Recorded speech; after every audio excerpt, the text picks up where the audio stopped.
Look at this, man. Put your hands together, please.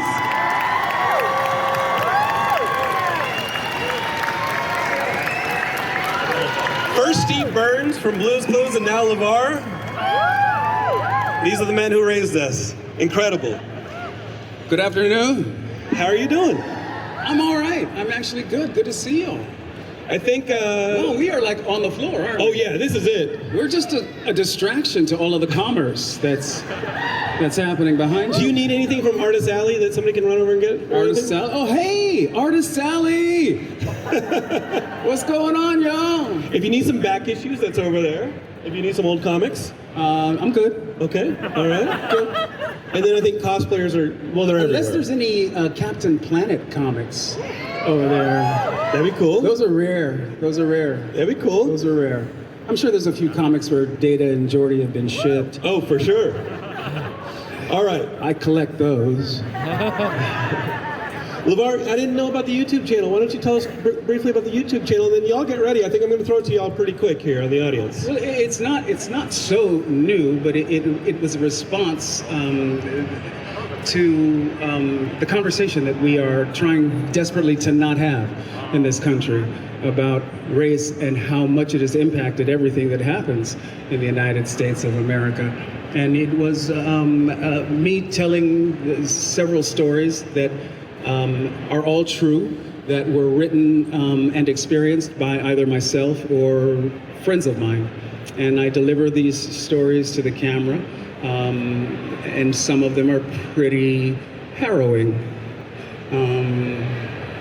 Just as a way to illustrate the everyday reality of people of color in these United States. And we have the bottom falling out on education in some places in the country, and I think there's an equivalent there. If you don't expand your mind beyond where you are, you don't understand where other people are, and you aren't able to have compassion for them. Reading is one of the fundamental ways in which we gain empathy for other people. By exposing ourselves to different ideas, different ways of living, different ways of being, we are exercising our empathy muscle, which is essential for all human beings. That's incredible. Beautiful. Thank you for everything you're doing. At least that's my story, and I'm sticking to it.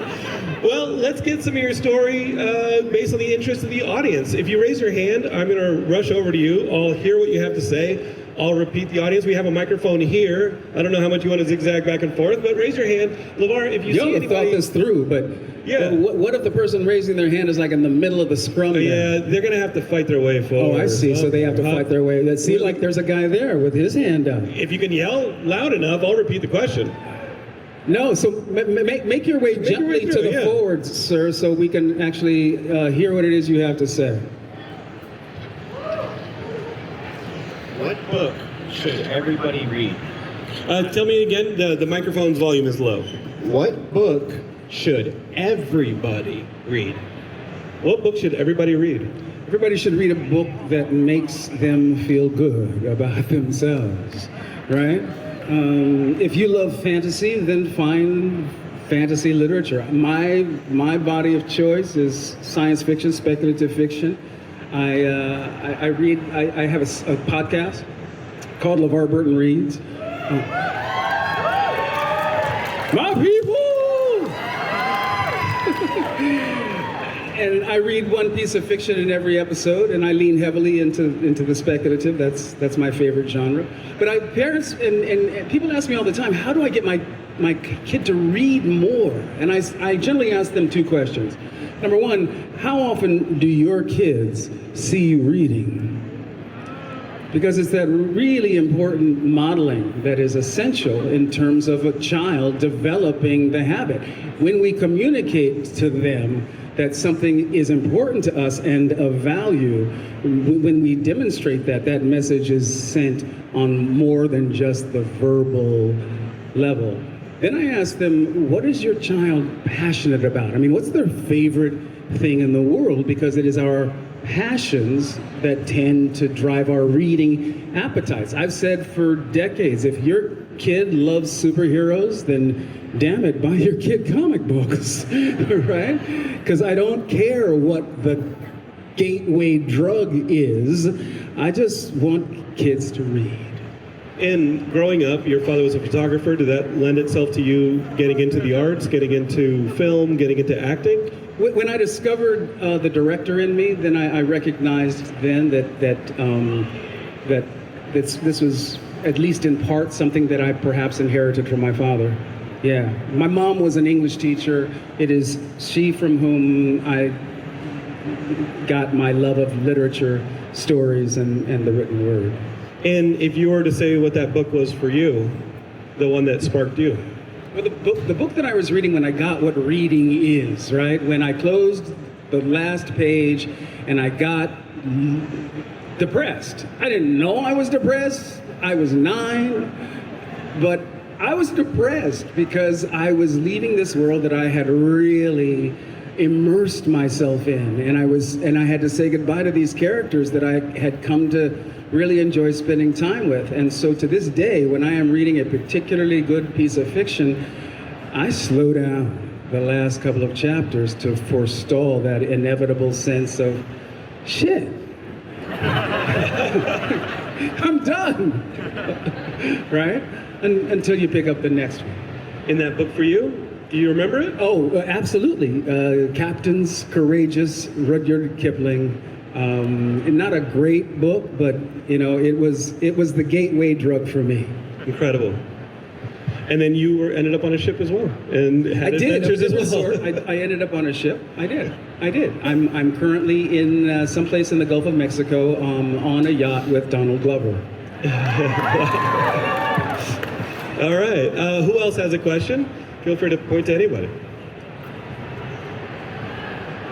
This is tough, huh? This is my job. Yeah. You're the moderator. I know, but listen, they're here for you. They're not here for me. Then I choose the lovely sister in the yellow mustard uniform. Yes, she's an engineer. Are you an engineer? I am an engineer. She's an engineer. I'm a software engineer in 20 years now.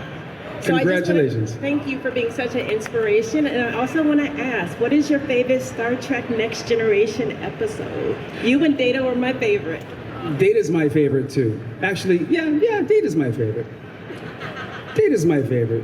You know, I have a joke with Brent that black people love Data because black people have photographs or portraits in their house of all of the kings, right?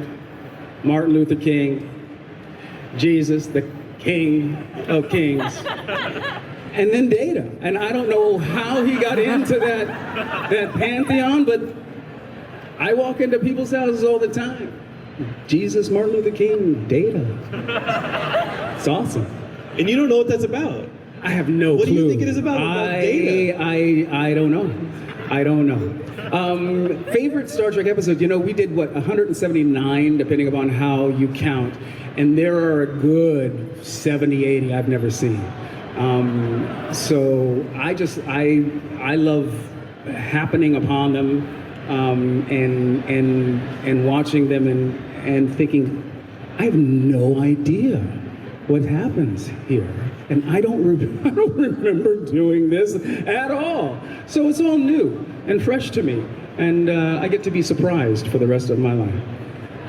And you're currently adding some more episodes to that list. 10 more, depending upon how you count. The 3rd season of Picard is pretty much a nice goodbye to the next gen. A conscious goodbye, something we did not have an opportunity to do when we were still in production. So I'm excited. I'm very excited. Not just for you to see it, I'm excited for me to see it. We had a blast being together last February, January and February. And this coming February 16th, we'll get to start seeing it. Did you find yourself in those last days of filming approaching it like a good book and saying, hey, let's slow down, let's take some mental pictures? The entire time. It was let's be aware of the moment, take the mental pictures. I think that's important in life. Yeah. And you never know that moment. until something triggers it. Yeah. You remember it and you say, you know, did I take that for granted? Was I present? I think one of the things that we've learned over the years, spending so much time with each other, is that, and this was particularly true this time, we've always recognized that there's a finite amount of time we get to do this. Being together to shoot Picard was the time that we all as adults got to look around at one another and say, if this is the last time, I'm good. But working in fiction as a director, Yeah. as an actor, Yeah. working in literature, Yeah. a lot of that's transporting yourself to maybe a fictional environment, but maybe it's also a prism, a reflection, an opportunity to look back. What have you learned from some of these things that you've inhabited, some of these places you've visited, that have maybe been eye-opening for you, that have been revelations for you in your growth? It's a big one, yeah. It's a very large question. What have I learned from But is that not the job of literature, 7 perhaps? years Yeah. of telling stories? Stories are eternal. They are the life's blood of humanity. I've really learned that I feel like I was born to do this, and I'm enormously grateful that I stumbled my way into it. Were there times when that confidence was shaken? What were the hard parts?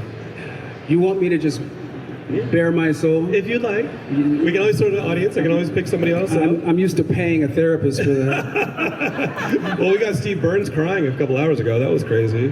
Steve was here? Yeah, he was. I met Steve backstage. And when I told him that my next moderation was with you, he was so excited to meet you. You don't understand. I have a picture with Steve Burns on my phone. Wow. I met him for the first time backstage. He's awesome. He was excited to meet you. Yeah, I was excited to meet him. This picture was taken after I told him you were going to be here. There it is. Incredible. It is a selfie that they took a picture together. Two people that raised us, got us to read, got us to learn together. That's incredible. You know, that's like the MCU right there. There was a quality children's program, the origin story. There was a time, Sesame Street, Mr. Rogers' Neighborhood, Blue's Clues, Reading Rainbow, Where in the World is Carmen Sandiego, Wishbone. These were the joints, right? And there's nothing like them in the landscape of television today, and I'm happy and proud to have been a part of that brief window in time where we were rocking it. And look at y'all. I mean, I'm enormously proud of you, and I like to feel like I had some small part in helping to help you find your destiny. So. Is it a small part or a big part? I think you played a part. Big part. A part. But after that MCU comment, somewhere Steve Nye's like putting purple makeup on, trying to do the Thanos thing. He's like, oh, okay, I'm in on that. Let's get another question. There we go, another Starfleet uniform. Is that cool? Yes, of course. Hello. You were a huge part of my childhood, so thank you for that. But my main question is, what are you currently reading, or do you have any recommendations? Currently, I'm still recording season 11 of the podcast, LeVar Burton Reads. I say at the beginning of every episode, hi, I'm LeVar Burton, and this is LeVar Burton Reads. In every episode, I handpick a different piece of short fiction, and I read it to you. The only thing these stories have in common is that I love them, and I hope you will too. And then we take a breath, right? And then I read the story. So I'm still reading a lot of short stories for the podcast. And I look forward to being able to get back to my reading list, which is always, having a companion, right? A book all the time is, I think it's a civilized way to live. Incredible. Thank you. Incredible. Who else we got? Do you see anybody popping out to you? Well, there's a young lady with a tribble there Yeah, in the there front is. row. There Yeah. sure is. Yeah.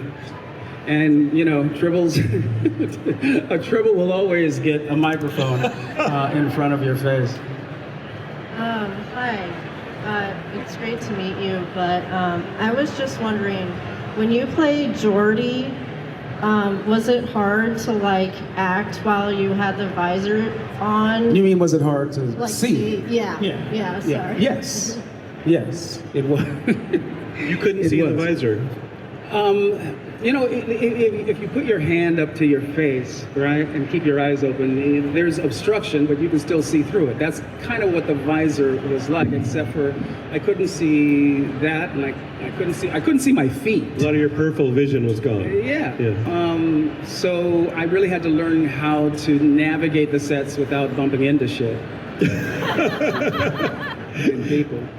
Coming back to the character 30 years later, has there been improvements to the visor? It's an inocular implant. Yeah. Okay. I don't wear the visor. You'd think anymore. with all that stuff they're implanting themselves with in the future, they'd just fix the eyes. Well, that assumes that Geordi wants to see like other human beings, which I can say unequivocally he doesn't. Geordi sees in a very specific way that is unique to him. He sees much more than anyone else around him, and on different frequencies and wavelengths. Geordi sees all of the electromagnetic spectrum. He sees sound. He enjoys seeing a sunrise with human eyes, but he prefers the way he perceives the world. It's incredible. I'd never actually heard that. That's amazing. All right, we've got a few others. Who we got? You pick. All right, You pick one. let's go in the red shirt. Right See? there. There you behind- go. There we go. Oh my gosh, hello. Hello. So I'm a huge Star Trek fan, and we kind of talked about this earlier. You love Data, everyone loves Data. But I love Geordi and Data's friendship and like the one they shared. And do you think there was anything about each other that kind of drew them to each other and like why they were close? That's actually a pretty good question. In the original audition sides for The Next Generation, there was a scene that they wrote where Geordi and Data decide to form a team. And that is that scene never made it into the final script, but the nature of their friendship did. They called themselves the Perceivers. Geordi's eyes and Data's brain sort of saw the world in a very similar way. They saw the truth of how things are. It was impossible for them to see artifice or bullshit. They saw the world the way it really truly is. And as I say, even though that scene didn't make it into the pilot, Encounter at Farpoint, the relationship between the two did. All right, let's go behind it. Individual in It's the a tall white white shirt. guy, yeah. Tall white guy. Tall white guy. He gets off of a step stool and comes up. I tricked my way into the question. Absolutely, reading was foundational to me as a little boy. Watching you teach us that, I have strong memories, and also of Geordi and Star Trek and teaching to expand my mind in those ways. I wanted to ask if you had an experience where it was made evident to you the way that you had affected someone's life. If there's a special experience to you that you'd be willing to share of a time where it was made very clear to you how you had deeply affected someone else's life. Does that make sense? It happens every day. Every day I encounter someone who comes up to me and says, I'm a writer, a teacher, a special effects supervisor, a beekeeper, a paleontologist because of an episode of Reading Rainbow. And it's freaking awesome, right? It's awesome. I'm the son of an English teacher, right? And to have grown up and become, an advocate for childhood literacy, for literacy in general, but especially, literacy at that critical stage. The whole idea of Reading Rainbow was to meet kids where they were right? Sitting in front of the television in the 80s, and then take them where we wanted them to go. It was really counterintuitive to use television as that medium of connection, right? But it worked. It worked. And y'all are the result. As a final thought, LeVar, what are some of the things that we can do here in the audience to kind of protect that institution that is under assault in some places? Don't go for the bullshit, you know? And you don't have to take my word for it. You don't have to take anybody's word for it. Because you are literate in at least one language, you can read up on it yourself. You have the ability to self-educate, inform yourselves. There's a lot of misinformation out there, a lot of people trying to pull the wool over your eyes. Don't go for the okey doke. The world is full of bullshit, but you have discernment and you have the power to figure this out on your own. Do that. It is the only saving grace of this republic. Thank you so much. Peace and blessings, y'all. I'll see you next time, but you don't have to take my word for it.